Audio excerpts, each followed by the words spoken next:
Selamat pagi anak-anak, berjumpa lagi dengan Bu Vero di pembelajaran Bahasa Indonesia.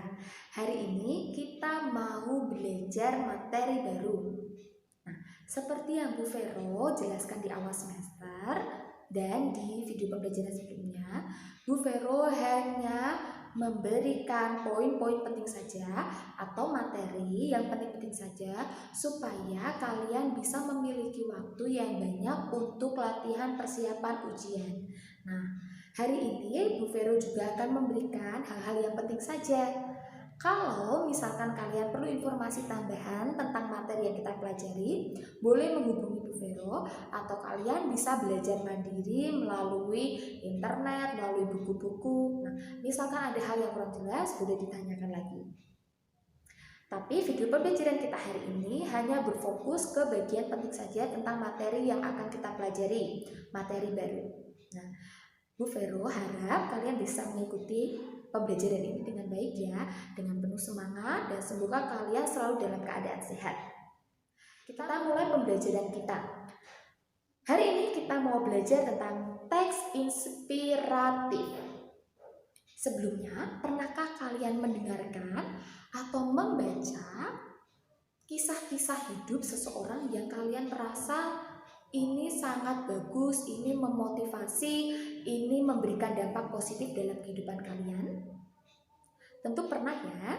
Nah, selama atau sepanjang hidup kalian tentu pernah mendengarkan atau membaca teks inspiratif atau mendengarkan cerita inspiratif dari manapun, dari berbagai sumber.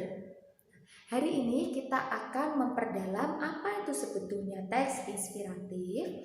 Kalau kalian lihat di modul kalian akan mendapati teks inspiratif yang berjudul nama seseorang Anfield Wibowo. Siapa Anfield Wibowo? Kalian bisa dapatkan informasi ketika kalian selesai membaca teks tersebut. Anfield Wibowo adalah seseorang yang berkebutuhan khusus, tetapi bisa menorehkan prestasi. Nah, itu adalah salah satu contoh dari cerita inspiratif.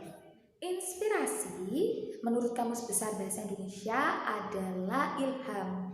Cerita inspirasi artinya cerita-cerita yang berasal dari kisah hidup seseorang yang dirasa memiliki dampak positif ketika kisah hidupnya diceritakan atau dituliskan atau dibagikan kepada banyak orang.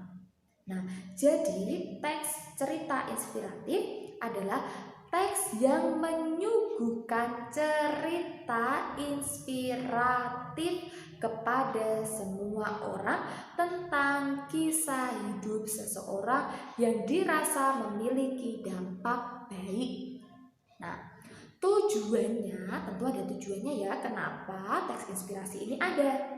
Tujuannya adalah untuk menambah, menggugah semangat dari seseorang yang selesai membaca teks inspiratif atau mendengarkan cerita inspiratif supaya lebih semangat, supaya lebih termotivasi, tergugah dalam mencapai tujuan-tujuan dalam hidupnya.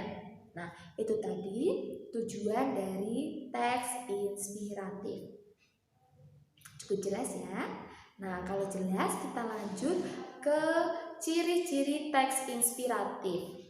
Tentu, sebuah teks bisa dikategorikan sebagai teks inspiratif memiliki ciri-ciri atau memiliki patokan-patokan sehingga teks tersebut dikategorikan sebagai teks inspiratif. Yang pertama adalah kisahnya nyata. Meskipun dikemas dalam bentuk cerita fiksi, dalam cerita-cerita dongeng atau cerita lain atau bisa disajikan, disuguhkan langsung nyata cerita inspiratif boleh. Tapi yang jelas ceritanya itu kisah nyata. Bisa dari seseorang yang telah sukses, seseorang yang bisa menjalani kehidupannya meskipun susah tetapi bisa sampai tidak mengeluh dan masih banyak lain. Artinya kisahnya nyata dalam kehidupan. Yang kedua adalah tema. Tema ini gunanya untuk memfokuskan saja. Teks inspiratif ini masuk dalam kategori memotivasi supaya pendidikan baik. Ini untuk kesuksesan, ini untuk pencapaian kesehatan yang baik, untuk inspirasi bisnis, untuk inspirasi politik dan sebagainya. Tema intinya hanya untuk memfokuskan saja. Jelas ya? Kalau jelas, kita masuk ke ciri yang ketiga. Ciri yang ketiga adalah alur. Alur gunanya untuk memperjelas alur cerita, memperjelas jalan cerita. Karena teks inspiratif itu bentuknya cerita kisah hidup seorang, maka tentu ada alurnya. Nah, alur ini gunanya untuk memperjelas, pertama perkenalan dulu.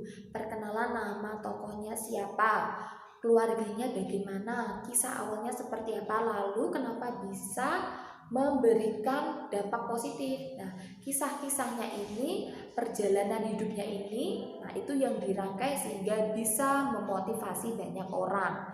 Nah, itu gunanya ada alur dalam teks inspiratif. Nah, yang keempat ini adalah judul. Judul memang harus dibuat menarik supaya pembaca mau membaca atau mendengarkan kisah inspiratif dari tokoh yang dibukukan. Yang kelima adalah naratif.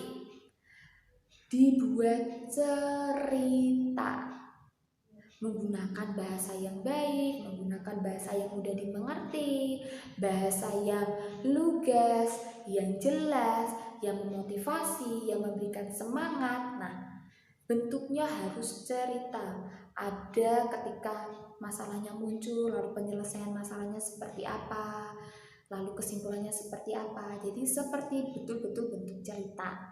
Dan yang terakhir, keenam adalah ada tokoh yang diceritakan. Jelas harus ada tokohnya. Kalau tidak, ceritanya siapa yang mau dituliskan? Ya kan? Nah, itu tadi 6 ciri-ciri teks inspiratif. Cukup jelas ya? Nah, tugas kalian hari ini untuk mengetahui seberapa kalian sudah memahami teks cerita inspiratif, kalian kerjakan 5 soal yang ada di modul. Pertama, kalian harus membaca teksnya dulu, lalu kalian mengidentifikasi informasinya itu apa, kisah inspiratifnya itu apa, dan jawablah 5 pertanyaan tersebut. Nah, silakan ikuti petunjuk yang ada di Google Classroom. Aturan pengirimannya seperti apa, dan jangan lupa tepat waktu. Ingat, jangan menunda-nunda tugas, jangan mempersulit diri kalian sendiri. Oke? Selamat mengerjakan. Bu Vero akan mengakhiri pembelajaran hari ini. Tuhan memberkati. Ingat, patuhi dan jadikan kebiasaan.